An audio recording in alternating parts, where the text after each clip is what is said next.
नमस्ते। आज हम बात करेंगे एक ऐसे त्योहार की जो सर्दियों को बाय बाय कहता है और बाहर का वेलकम करता है। लेकिन ये सिर्फ मौसम बदलने का जश्न नहीं है, ये ज्ञान, संगीत और कला की देवी को याद करने का भी दिन है। तो चलिए समझते हैं वसंत पंचमी के इस दोहरे मतलब को। तो मन में सबसे पहला सवाल यही आता है कि आखिर वसंत पंचमी मनाते क्यों हैं? इसका क्या महत्व है? चलिए एक एक करके इन्हीं सवालों के जवाब ढूंढते हैं।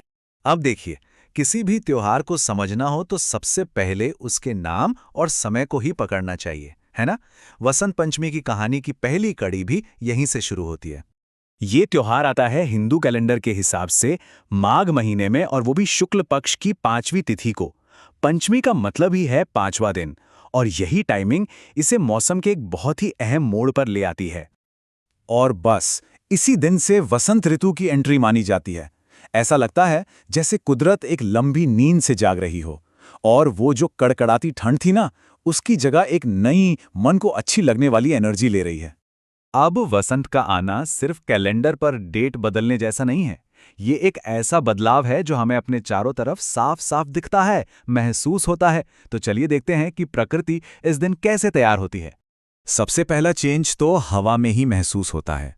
वो जो सर्दियों की चुभने वाली ठंड होती है ना, वो धीरे धीरे कम होने लगती है, और धूप भी थोड़ी प्यारी लगने लगती है।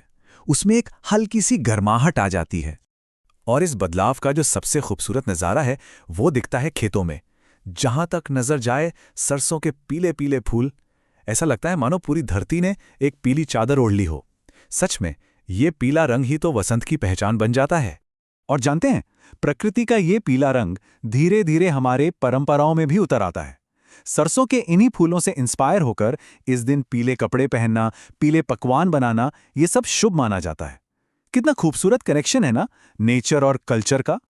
लेकिन रुकिए, वसंत पंचमी सिर्फ बाहर की प्रकृति का त्योहार नहीं है।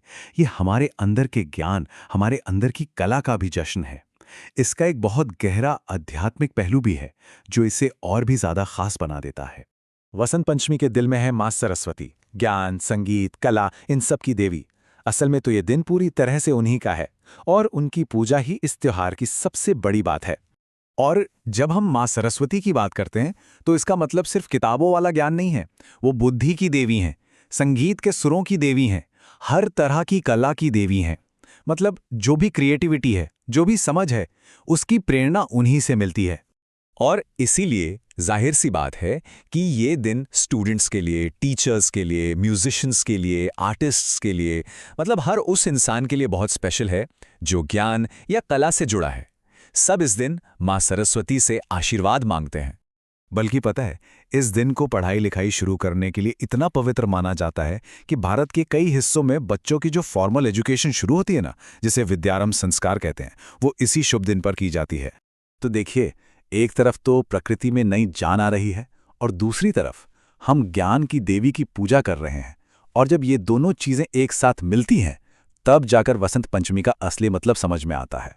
तो कुल मिला के वसंत पंचमी क्या है? ये सिर्फ एक त्योहार से कहीं ज्यादा है। ये एक सिंबल है, एक नई शुरुआत का, ज्ञान की रोशनी का, और जिंदगी में आने वाली एक नई ताजा एनर्जी और खुशी का। ये त्योहार हमें बस यही याद दिलाता है कि सीखना, जानना, ये एक सफर है जो कभी खत्म नहीं होता। और ये सोचने पर भी मजबूर करता है कि किसी की जिंदगी में वो पहला पल कैसा होता होगा।